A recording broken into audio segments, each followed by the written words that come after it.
ফেসবুকে আপনার ভিউ হচ্ছে না। ফেসবুকে আপনি কেমন ভিডিও আপলোড করবেন, কেন আপনার ফেসবুকে ভিডিও মানুষ দেখে না এবং কি করলে আপনার ভিডিও মানুষ দেখবে। চলুন আজকের সম্পূর্ণ ভিডিওটি শুরু করা যাক। আসসালামু আলাইকুম, আপনারা দেখছেন আরএস এর নয়ন পেজ এবং আমি আছি আপনাদের সাথে নয়ন শেখ। চলুন আজকের ভিডিও শুরু করা যাক। আপনি যখন একটা নতুন পেজ ক্রিয়েট করবেন, আমাদের মতো যারা আমার সাথে কাজ করতেছেন, আমি একদম শুরু থেকে কিন্তু এটার কাজ শুরু করেছি এবং যারা আমাদের সাথে আছেন, আমার মতো যারা একদম নতুন কাজ করতেছেন এই পেজে, যদি আমার আগে একটা পেজ ছিল 20,000 ফলোয়ার প্লাস, এখনো আছে, সেটা একটু সমস্যার কারণে হচ্ছে রান করতেছি না। তো তারা প্রথমত কোনো দিকে না তাকিয়ে ভিডিও আপলোড করে যাবেন। একদম সোজাসাপটা কথা হলো, আপনার ভিউ হচ্ছে কি হচ্ছে না এসব কোনো কিছু দেখার টাইম নেই। আপনি জাস্ট ভিডিও কন্টিনিউ আপলোড করে যাবেন এবং একটা সময় দেখবেন যে কোনো একটা ভিডিও কিন্তু ভাইরাল হয়ে যাবে ইনশাল্লাহ। কারণ ফেসবুকে এরকম কোনো কিন্তু আপনার ওয়ে নাই যে ওর মাধ্যমে গেলে বা ওনার মাধ্যমে গেলে একদম আপনার সেম টু সেম ভিডিও আপনার ভাইরাল করে দেবে। এটা আসলে কারো হাতেই না বা কারো হাতেই থাকে না। এরকমও দেখা যায় 3 দিন কাজ করে ভালো একটা ভাইরাল ভিডিও হয়ে যায়, এরকম আছে 3 মাস কাজ করে হয়, এরকম আছে 3 বছর ধরে কাজ করতেছে কিন্তু কিছু করতে পারতেছে না। সো আসলে এটা ফেসবুকের নিজস্ব বিষয়। তো ওই বিষয়ে আসলে আমরা কেউ নাক গলাতে পারবো না, কিন্তু তারপরেও যে তাদের যে কমিউনিটি গাইডলাইন গুলো দেওয়া আছে, সেই গাইডলাইন গুলো যদি আমরা ফলো করি তাহলে কিন্তু এখান থেকে আমরা অনেক কিছু শিখতে পারি বা আমরা ওরকম যদি ভিডিও আপলোড করি তাহলে এখান থেকে অনেক কিছু জানতে পারি। হ্যাঁ, প্রথমত কারণ হচ্ছে আপনি কখনোই দেখবেন না যে আপনার ভিডিওতে ভিউ হচ্ছে কি হচ্ছে না।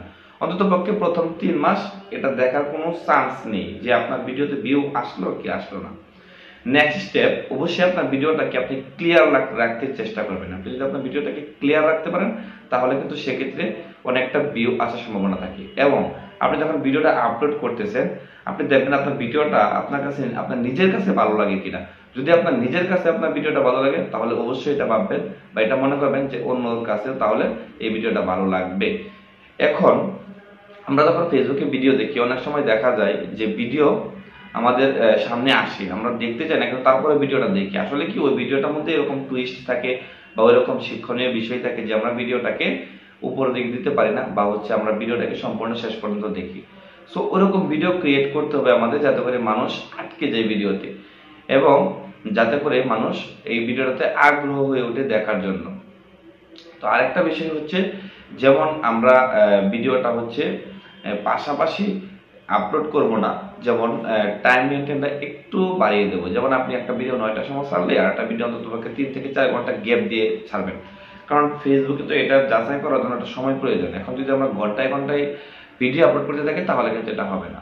সো এই বিষয়টাও কিন্তু অনেক ক্ষেত্রে কার্যকরী।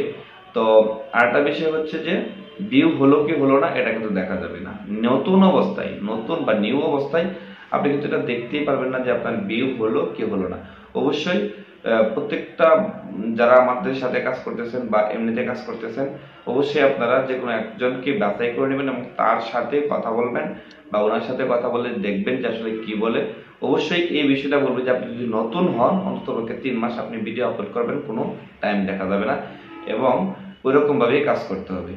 তো সবাই যদি এই ভিডিও থেকে কিছু রকম উপকৃত হয়ে থাকেন তাহলে অবশ্যই, যদি পেজে ফলো দিয়ে না থাকেন অবশ্যই ফলো দিবেন এবং ইউটিউব চ্যানেল থেকে দেখে থাকলে অবশ্যই সাবস্ক্রাইব করে দিবেন। সবাই ভালো থাকবেন, আল্লাহ হাফেজ।